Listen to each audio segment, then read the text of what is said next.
दोस्तों, जिंदगी है तो संघर्ष है, तनाव है, काम का प्रेशर है, खुशी है, डर है।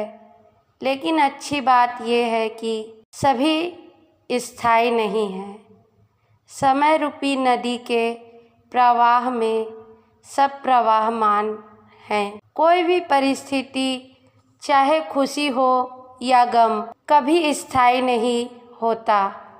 समय के अविरल प्रभाव में विलीन हो जाते हैं। ऐसा अधिकतर होता है कि जीवन की यात्रा के दौरान हम अपने आप को कई बार दुखी, तनाव, चिंता, डर, हताशा, निराशा, भय, रोग इत्यादि के मकड़ जाल में फंसा हुआ पाते हैं।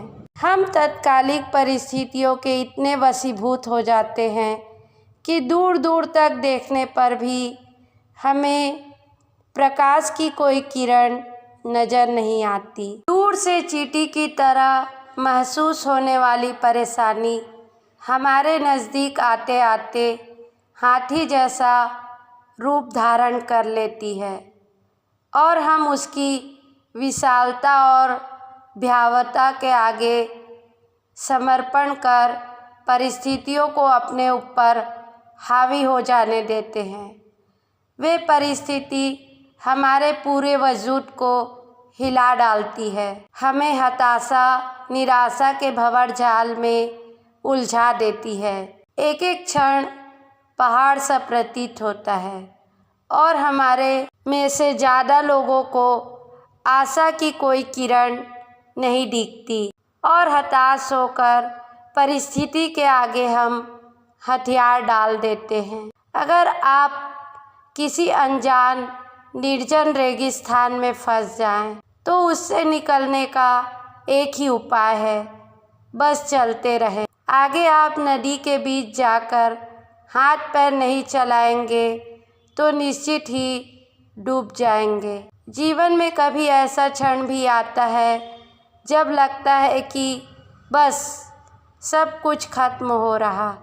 ऐसी परिस्थिति में आत्मविश्वास और साहस के साथ डटे रहें, क्योंकि हर चीज़ का हल होता है, आज नहीं तो कल होता है। मैं आप लोगों को एक कहानी बताने जा रही हूँ, जिसे आप ध्यान से सुनिए। एक बार एक राजा की सेवा से प्रसन्न होकर एक साधु ने उसे एक ताबीज़ दिया और कहा कि राजन, इसे आप अपने गले में डाल लो और ज़िंदगी में कभी ऐसी परिस्थिति आ जाए कि जब तुम्हें लगे कि बस सब खत्म होने वाला है, परेशानी के भंवर में अपने आप को फंसा पाओ, कोई प्रकाश की किरण नज़र ना आ रही हो, हर तरफ निराशा और हताशा हो, तब तुम इस ताबीज़ को खोलकर इसमें रखे कागज़ को पढ़ना, उससे पहले नहीं। राजा ने वह ताबीज़ अपने गले में पहन लिया। एक बार राजा अपने सैनिकों के साथ शिकार करने घने जंगल में गया। एक शेर का पीछा करते करते राजा अपने सैनिकों से अलग हो गया और दुश्मन राजा की सीमा में प्रवेश कर गया। घना जंगल और सांझ का समय।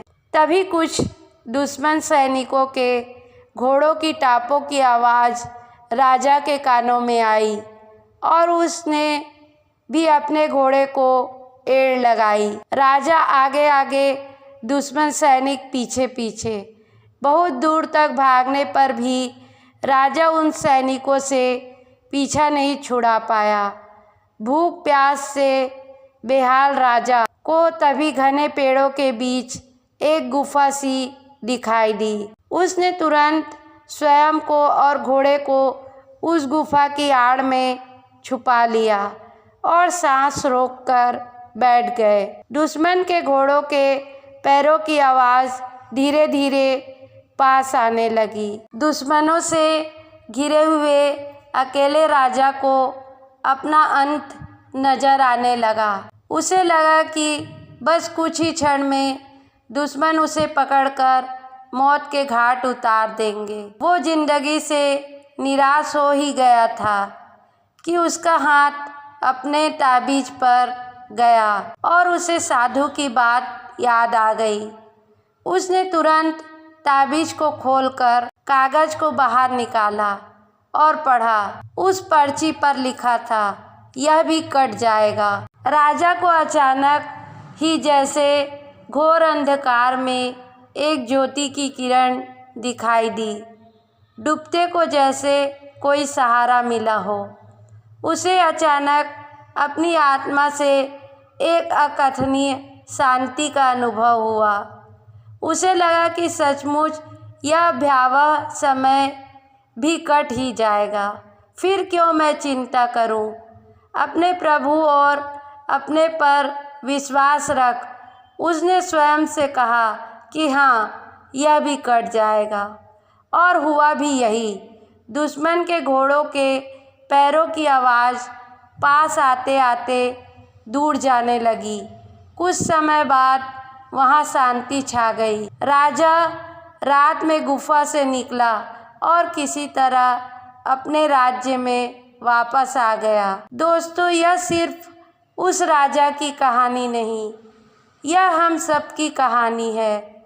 हम सभी परिस्थिति, काम, तनाव के दबाव में इतने जकड़ जाते हैं कि हमें कुछ नहीं सूझता। हमारा डर हम पर हावी होने लगता है। कोई रास्ता, समाधान दूर दूर तक नज़र नहीं आता। लगने लगता है कि बस अब सब खत्म हो रहा है। जब ऐसा हो तो 2 मिनट आप शांति से बैठिए और थोड़ी गहरी गहरी सांसें लीजिए और अपने आराध्य को याद कीजिए और स्वयं जोर से कहिए, यह भी कट जाएगा। आप देखेंगे कि एक जादू सा महसूस होगा और आप उस परिस्थिति से उबरने की शक्ति अपने अंदर महसूस करने लगेंगे। धन्यवाद।